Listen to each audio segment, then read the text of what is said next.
మమతా బెనర్జీ హయాంలో అక్కడ టీచర్లు ఎట్లా అంటే 10th తప్పినోళ్ళు కూడా 5 లక్షల రూపాయలు ఇస్తే టీచర్ అయిపోయారు. ఇంటర్మీడియట్ తప్పినోళ్ళు టీచర్లు అయిపోయారు.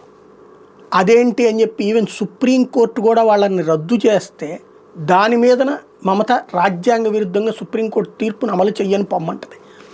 అంత అహంకారపూరితంగా ఉంటుంది. ఇప్పుడు ఈ టీచర్ల కుంభకోణంలో మరొక విచిత్ర కోణం, ఇంకొక ఎమ్మెల్యే గోడ దూకి పారిపోతూ పట్టుబడ్డటువంటి అంశం. పశ్చిమ బెంగాల్ ఉపాధ్యాయుల సిబ్బంది నియామకాల కుంభకోణం కేసులో తృణమూల్ కాంగ్రెస్ ఎమ్మెల్యే జెపన్ కృష్ణ సాహాన్ ఈడీ అధికారులు అనూహ్య రీతిలో అరెస్ట్ చేశారు. ఎన్ఫోర్స్మెంట్ డైరెక్టరేట్ అధికారులు తన ఇంట్లో తనకు సంబంధించిన స్థలాల్లో ఆకస్మిక తనిఖీలు చేయబడుతున్నారన్న సమాచారంతో అప్పటికప్పుడు ఎమ్మెల్యే తన ఇంటి మొదటి అంతస్తు నుంచి కిందకు దూకి తర్వాత ఎత్తైన గోడ ఎక్కి బయటికి ఎలాగోలో దూకి పారిపోయాడు.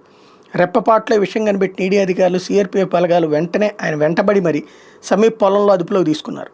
ఆలోపే ఎమ్మెల్యే తన స్మార్ట్ ఫోన్ని సమీపంలోని బురదగుంట్లో పడేశాడు. అయినా సరే పోలీసులు వాటిని వెలికితీసి స్వాధీనం చేసుకున్నారు. మొబైల్లో కీలక సమాచారం ఉందని భావిస్తున్నారు. బురద కొట్టుకుపోయిన ఎమ్మెల్యేను పొలం గట్టు వెంట పోలీసులు అరెస్ట్ చేసి తీసుకొస్తున్న వీడియో సోషల్ మీడియాలో వైరల్గా మారి ముర్షిదాబాద్ జిల్లా కేంద్రంలో సోమవారం ఈ నాటకీయ పరిణామం జరిగింది. అరెస్ట్ తర్వాత సాహాను ఈడీ అధికారులు మనీ లాండరింగ్ నిరోధక చట్ట ప్రత్యేక న్యాయస్థానంలో హాజరుపరిచారు. ఆగస్టు 30వ తేదీ దాకా ఈడీ రిమాండ్కి తరలిస్తూ న్యాయస్థానం ఉత్తర్వులు ఇచ్చింది. ఎమ్మెల్యే సాహా సంబంధ స్థలాలతో పాటు రఘునాథ్గంజ్లోని సాహా కుటుంబ సభ్యులు, బంధువులు, అనుచరుల నివాసాల్లోనూ ఈడీ సోదాలు చేసి కొన్ని డాక్యుమెంట్లను స్వాధీనం చేసుకుంది. ఇదే టీచర్లు స్టాఫ్ నియామక కేసులో 2023 ఏప్రిల్లో సాహాను సిబిఐ అధికారులు అరెస్ట్ చేశారు. ఇటీవల బెయిల్ మీద విడుదలయ్యాడు. అయితే ఇదే కేసు విచారణలో భాగంగా ఆయన ప్రశ్నిస్తే ఏమాత్రం సహకరించకపోవడంతో తప్పనిసరిగా అరెస్ట్ చేయాల్సి వచ్చింది ఈడీ ప్రకటించింది.